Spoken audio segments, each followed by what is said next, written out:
one word and the dark became light. I believe it, yeah. You spoke my name and my heart came to life. I believe it, yeah. I wanna sing about it, I wanna scream and shout it. I'm gonna sing it right now. At the top of my lungs I sing. With all of my heart I will praise you. God, you are everything. You're the reason that I lift my voice. At the top of my lungs I'll sing. With all of my heart I will praise you. God, you are everything. You're the reason that I lift my voice. At the top of my lungs. Yeah, at the top of my lungs.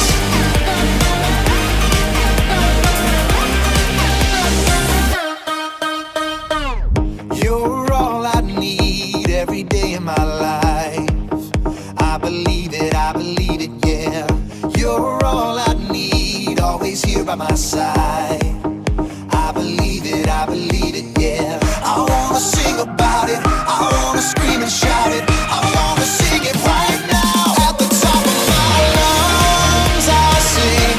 With all of my heart I will praise you. God, you are everything. You're the reason that I lift my voice. At the top of my lungs I'll sing. With all of my heart I will praise you. God, you are everything. You're the reason that I lift my voice. At the top of my lungs. Yeah, at the top of my lungs.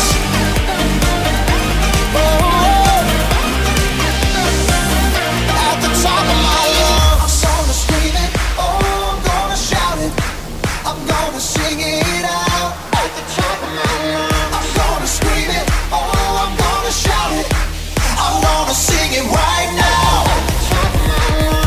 At the top of my lungs I'll sing. With all of my heart I will praise you. God, you are everything. You're the reason that I lift my voice. At the top of my lungs I'll sing. With all of my heart I will praise you. God, you are everything. You're the reason that I lift my voice. At the top of my lungs I'll sing. With all of my heart I will praise you. God, you are everything. You're the reason that I lift my voice. At the top of my lungs. At the top of my lungs. Yeah, at the top of my lungs.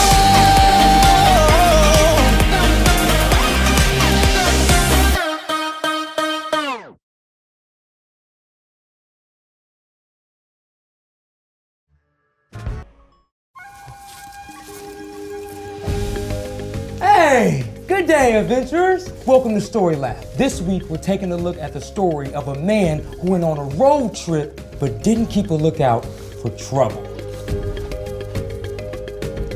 Whoa! If you look right over there, you'll see a wild 10-toed sloth. What? Okay, man, I'll go on a hike.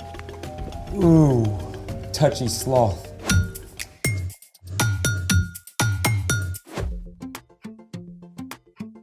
Hey, I'm Carter. Currently flying solo till my buddy, Zeke, gets back from his hike. This week we're talking about what it looks like to live like Jesus. You know, I hope he's doing good. Zeke! Are you okay? I'm fighting the door. What happened? I'm Zeke. Welcome to Story Lab. Yeah, we did that bit. What happened to your arm? Oh, man. I only went on that hike to make you happy. Bro, you hadn't moved 2 steps all day. Yeah, well, I tripped over a bunch of rocks and rolled down a hill and fell into a pond, and I had no idea goldfish were that vicious. Goldfish? I didn't even have a first aid kit. Oh, don't worry, bro. We're gonna get you patched up. Ah! Thanks. Survival 101. When you hike, take a first aid kit. What if your friend shoves you out the door before you can find your first aid kit? Dude, you could have grabbed this. Fine, but say I take the kit and it turns out my best friend used the last Band-Aid. Okay, well, even if you find yourself without official first aid, there are still ways to patch yourself up. Really? Really? Let's try it. Today, we're gonna take a look at plants that help treat injuries. Let's set the scene. You're in the woods. You meet a bear. You meet a bear. Oh, right. You race through the brush to get away, right through a briar patch. You get a giant gash on your arm. A giant gash on your arm. Right. Oh, the pain! The excruciating pain! Tell my story and tell my mom I love her. Bravo! Bravo! But you're not dead. Got it. First thing, you need to cleanse that wound with an antiseptic. Ooh, an antiseptic is something that stops or kills bacteria that can make you sick. The juice of an aloe vera plant is antiseptic. First, wash the wound out with water. Then, snap off a piece of the aloe vera and apply the juice to the wound.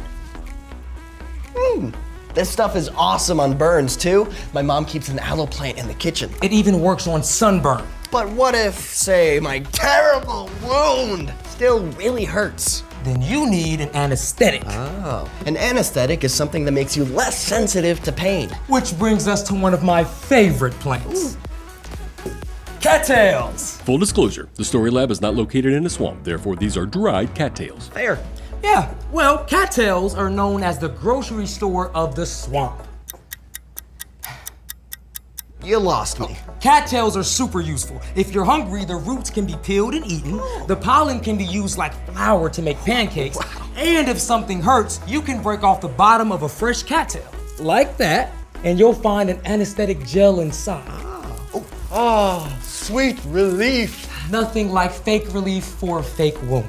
Now, of course, you won't find all of these plants where you live, but you can get a grown-up to help you look up helpful plants in your area. Thanks for patching up my mortal wound. Happy to help. Speaking of which, it's time for... The story before the story. Today we're in the book of Luke. During his time on earth, Jesus traveled to many towns and cities, teaching people about God. To help people understand, he often used parables. Parables are short stories that teach a lesson. They often use everyday objects and situations. Jesus was a master storyteller. His stories helped people think for themselves, make connections, and remember what he said. Which is where our story starts. Take it away. Hey there, adventurers. I'm Brian, and today we're talking about what it looks like to care for one another. But before we get to Jesus' story, I want to share something that the Apostle Paul wrote: carry one another's heavy loads. If you do, you will fulfill the law of Christ. The story Jesus told is an incredible picture of what that can look like. One day, as Jesus was teaching, a man who was an expert in religious laws stood up to test him. Teacher, what must I do to receive eternal life? What is written in the law? Love the Lord your God with all your heart and with all your soul. Love him with all your strength and with all your mind. And love your neighbor as you love yourself. You have answered correctly. Do that and you will live. But who is my neighbor? I mean, really, that's a very broad term. Seems like a reasonable question, right? But here's the catch. What this man really wanted to know was the least he could do to keep God's laws. Like, you have to love the person who lives 2 doors down, of course, but if they live around the corner, don't worry about it, you can just ignore them. No. God's kingdom is about way more than rules. It's about our hearts. Jesus knew what was in the law expert's heart. So instead of giving him just a direct answer, Jesus told a story. Now, if we heard that story today, it might sound something like this. A man was walking down from Jerusalem to Jericho. Boy, oh boy, such a beautiful day. What could possibly go wrong? On his way, the man was attacked by robbers. Get him! Take his clothes! I got his shoes. They beat up the man and took off, leaving him half dead. Ouch. Now a priest was traveling that road too. Help! Ugh, how vulgar. He's probably some sinning sinner who got what he deserved. Sinner. I'll pray for him. Probably. The priest crossed to the other side of the road and passed on by. As the day wore on, the injured man grew weaker and more desperate. At last, a worship leader came walking down the road. Help. Please. Yuck. A nasty vagrant. I hate being around dirty people. It makes me feel icky. Ew. So the worship leader crossed to the other side of the road and passed on by just like the priest. The injured man began to lose all hope. But then, a Samaritan man came riding down the road. Now, at this time, Jewish people and Samaritans were enemies.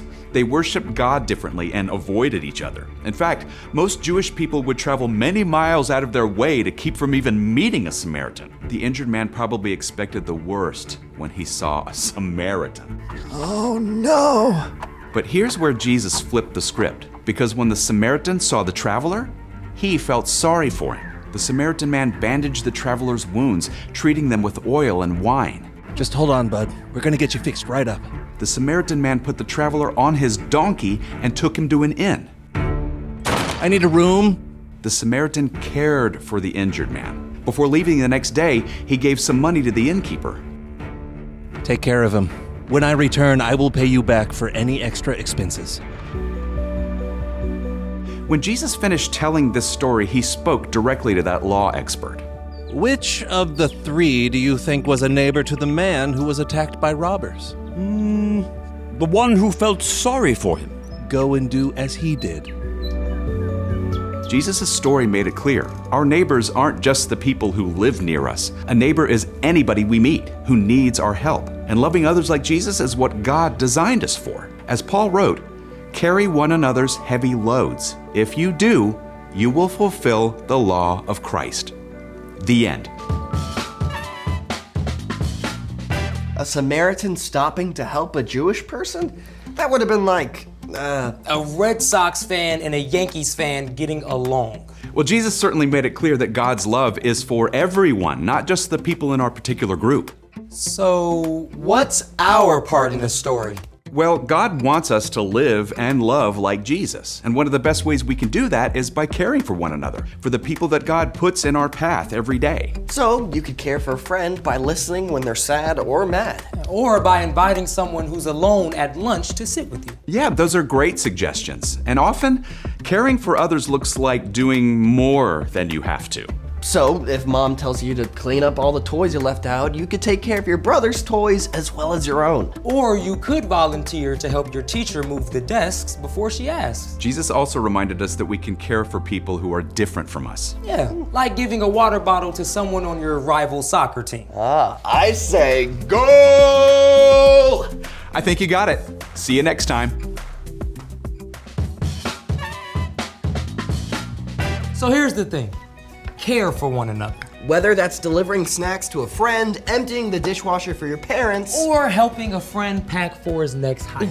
I'm way ahead of you. I already prepped my first aid kit. Oh, okay. All right, here we go. Yeah, how about we try a regular first aid? Did you restock it?